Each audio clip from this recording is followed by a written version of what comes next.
How's it going, everybody? Welcome back to another video. My name is Prazi, and I just got done filming a podcast with Allan, and we were talking about where were you most happy in your life. Specifically, was I happier in China or am I happier here in Taiwan? And I wasn't able to answer the question, but I really want to be able to, and I hope I can do that here on this podcast. So I'm going to talk about that with you guys, and I will come to a conclusion at the end of the video. And if you stick around at the end of the video, I do want to share with you kind of a funny story, a China story, one of those wild stories. I want to avoid getting into the trap of like having to define what is happiness, right? Because as soon as you do that, you aren't able to answer the question because you don't even know what happiness is. I will use the definition that Andrew Huberman used. He's a very popular neuroscientist on YouTube, and he defined happiness. One of the things to be happy, or at least satisfied in your life, is having a social group, having a social network. And I will say, I think in China I had a bigger social group or a bigger social network. I was more satisfied in that way socially,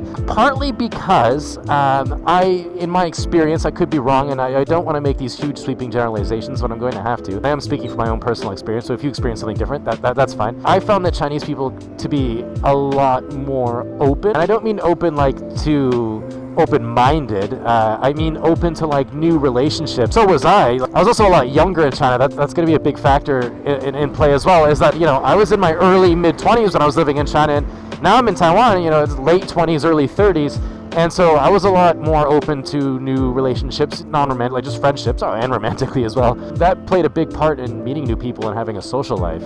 I also really like how that big-ass Panasonic advertisement casts a blue tint on a lot of the other buildings. It makes it kind of like interesting, like cyberpunk or whatever. And so, you know, social connections were a lot easier back when I was younger and in China. And so I think Chinese people, by contrast to Taiwanese people, they're more willing to talk to you as a foreigner because Chinese people don't really have a good, again, generally speaking, they don't really have a good understanding of the outside world. Unless you're talking about the big cities. Again, I always talk about there's massive differences between the bigger cities and the smaller cities. In bigger cities, you know, some of them might have studied abroad, so maybe they have a better understanding of the world. But when I was living there, they would say like, "Oh, 你是哪里人?" And I'd be like, "Oh, 我是加拿大人." They'd be like, "Oh, 我的叔叔住在瑞典." You know, I'd be like, "Oh, how?" Okay. Like, what does that have to do with Canada? Like, I guess because their idea is sort of like, there's China, there's Zhongguo, there's the Middle Kingdom, there's us, and then there's Waiguo, there's outside, there's foreigners, there's the outside country. It's like us, and then there's outside. They kind of lump everyone together. They don't separate us as individual countries, I think, as well as maybe Taiwanese people do. I don't know, they're a lot less knowledgeable about the outside world, and so they're very curious, and so oftentimes, you know, if you go to a restaurant, or if you're out with your friends and you're eating or you're drinking, pretty common for Taiwanese people just to walk up to you and cheers and start up a conversation with you. And even if you're Chinese, isn't very fun, you could like meet a lot of new friends that way, and I found that way a lot of fun. And you know, my coworkers I was friends with, and we would go on like trips together and stuff, and it was just a lot easier to talk to them.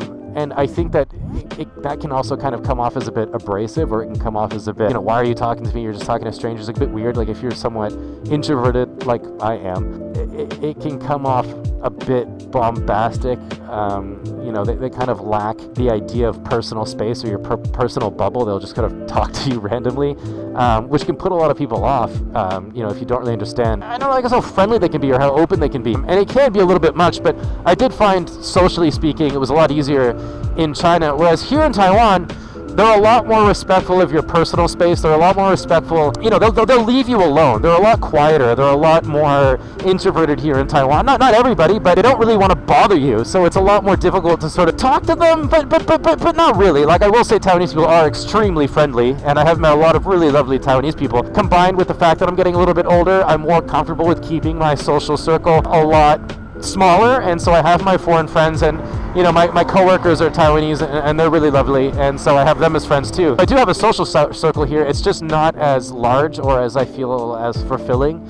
I spend a lot more time by myself here in Taiwan than I did in China, and I think that's a combination of the cultural differences between China and Taiwan, and also my personality and my age and where I am in my life. However, where I am happier, I think, in Taiwan is the outlook for the future, the hope for the future. China really doesn't have that. I don't really know. It's difficult for people to explain. You'll often hear people who have lived in China will often say, well, you'd have to live there to really understand it. You really have to live there to really figure out what it was like to live there because it's difficult to put your finger on it. It's difficult to define.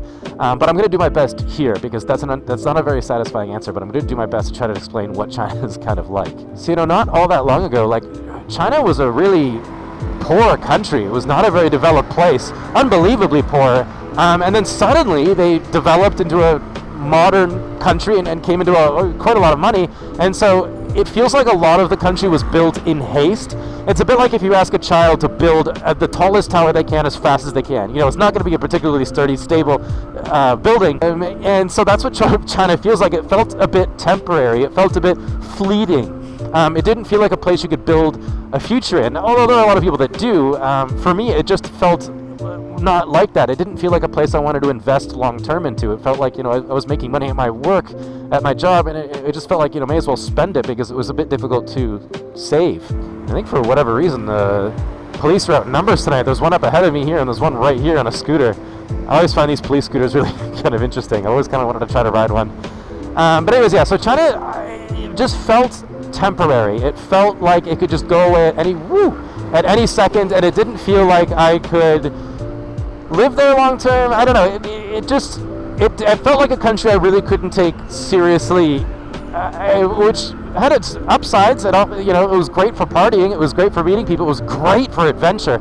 I had so many fun adventures with my friends, driving my piece of shit car. But here in Taiwan, by contrast, there's a lot more stability. You could actually invest in this country. This country feels a lot more settled, and so I feel a lot more satisfied here. I feel a lot more planted here.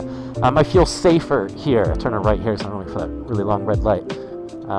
That's cute for couples, a little red heart light thing. Although my social circle is smaller and I'd still go on adventures and I still ride my scooter around and I still have a lot of fun. It feels like I can actually build a future here. There's hope here.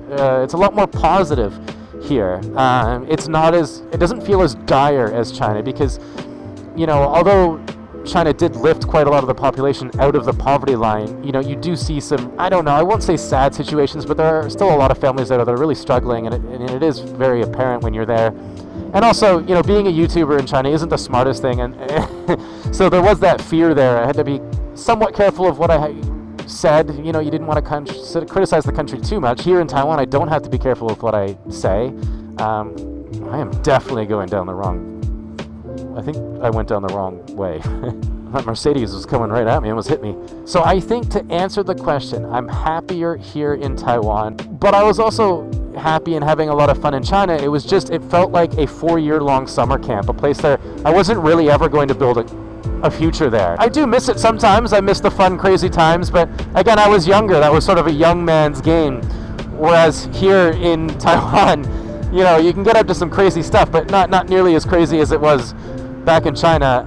And now for that story, when I first moved to Huizhou, that's in Guangdong province, where I lived for 3 years, I was just starting to meet my friends, my foreign friends, and we sat down, we were all riding our motorcycles together, and I sat down for dinner with them beside this river. That was one really cool thing I really loved about China, is the restaurants were often outdoors, and you could sit around a big table on plastic chairs and eat and drink and have a lot of fun and chat, whereas restaurants here in Taiwan are a lot more indoor, or there's more of a snacking culture. You walk around with your food a lot more here. But anyways, I was sat down with my friends, and my friend was getting really upset with me because I was picking fun of him because his motorcycle that he had recently had done was painted white, and he made it adamant that it was pearly whites. Anyways, I was making fun of him because he kept correcting me, saying, it's pearl white, and so I kept calling them pearly whites. And he was getting really upset. He stood up from his chair, and he was quite drunk at that point, and so was I. And he pushed me over, and then he punched me in the face. Not particularly hard, but he was going to start a fight. And I wasn't fighting because I've lost my knuckle. I can't really fight. I don't know if you guys can see, but my knuckle here is missing. That was because of a fight I got into earlier in China. I was a young man, doing stupid stuff. I don't fight. I don't try to get into fights. It's just something that happens. I was at the point in my life where I didn't want to get in any fights. It's not worth it. And you know what, guys? I would strongly suggest, if you've got a temper, if you're a bit hot-headed and people can really get under your skin, really control that physical element to it, because you never know how accidents can happen and really horrible things can happen beyond just hurting someone. You could really, you could potentially kill someone. And I was very conscious of that, and I didn't want to get into that. And so I didn't know what to do. I can't punch this guy because I'm missing a knuckle. I'm right-handed, so there's not a whole lot I can do, but thank God one of my other buddies came over and helped out. A much larger guy who now owns a brewery there. He's doing great. Anyways, he threw the guy who had punched me to the ground and just pointed a finger at him and gave him a piece of his mind and said, we're not fighting, blah, blah, blah, subdued him. Of course, that made the guy that got thrown really upset, and so he grabbed the chair he was sitting on and threw it right into the river we were sat beside. Now, the problem is that the chair that he threw into the river was the chair that he had his jacket rested on. And inside that jacket that was on the chair that he threw into the river were his motorcycle keys and his house keys. And that pissed him off even more. Anyways, I went home after that. And funny enough, that's that night that I first was hanging out with Sea-Milk. And we were making a joke that because we were kind of riding motorcycles together, that was when this TV show Sons of Anarchy was coming out. And we thought it was kind of funny because I'm kind of the prospect, I'm the new guy. And prospect became prosy, and that's how I got my name. Yes, I know it does mean prostitute in British English, but...